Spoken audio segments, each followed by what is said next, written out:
mindset change. Yes. You have touched on how your own mindset changed. Yes.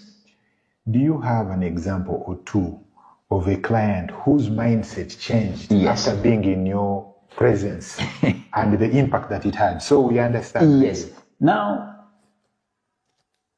let me tell you something, Herbert. We have impacted millions as House of God. We have faced, when I face people, hundreds of thousands. When I was actively in work, I would meet approximately 1,500 per year. Per year. But I'm going to give you stories that are different. Like they transcend a whole continent.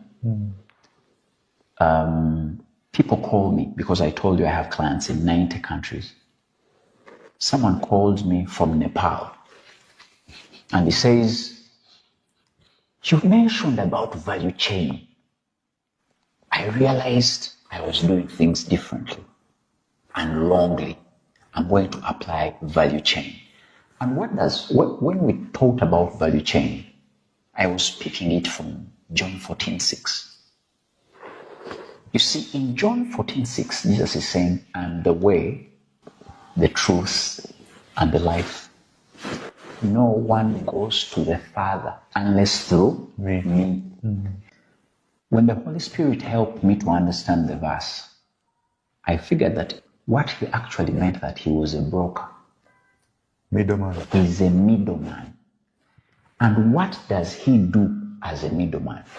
The day you pray, no one would have their prayer go to his Father unless through him. How did I use it in my way? In real estate, I realized I was better off not to go into getting money, finding land, talking to squatters,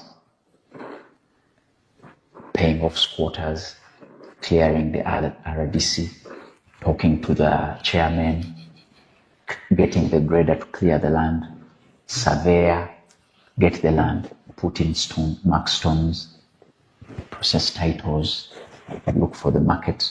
All I needed to find a seller of land who was already cleared, finished squatters. If there is any court case, they are finished.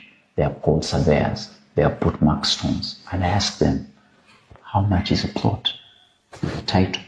And they mention a plot with a title. They mention the fee.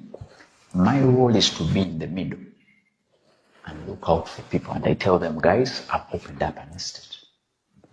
So no one would access a very nice plot unless through me. I am the way, the truth, and the land.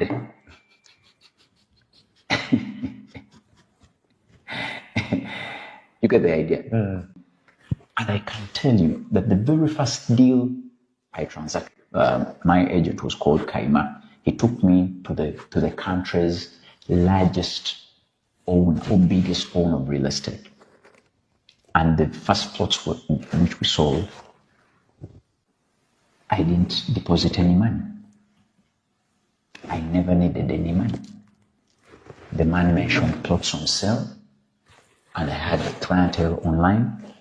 I connected. You were a conduit. Exactly.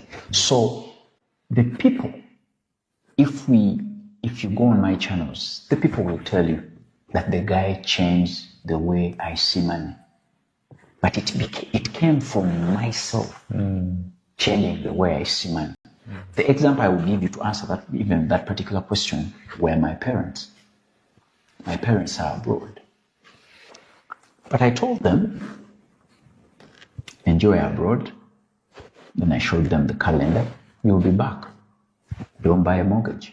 Don't buy a car. Don't buy this. Don't buy this. And I showed them how they would better off retire at home. They changed their mindset when I explained to them about a mortgage. Because I was telling them the word mortgage, it has M-O-R-T, which is mort, from mourir, to die, and it has gage, from French, gager, to pledge. So initially, lenders used to give money, and people would give all excuses for not paying lenders. My chicks died, it overrained, I lost my father, now you see the soil, now I can't pay, I've been sick, forgive me, extend the debt. The lenders became sharp and they introduced a pledge that never dies, which is a mortgage. So when you get a mortgage and it is recorded on the title, you must pay. There is no excuse. And the outcome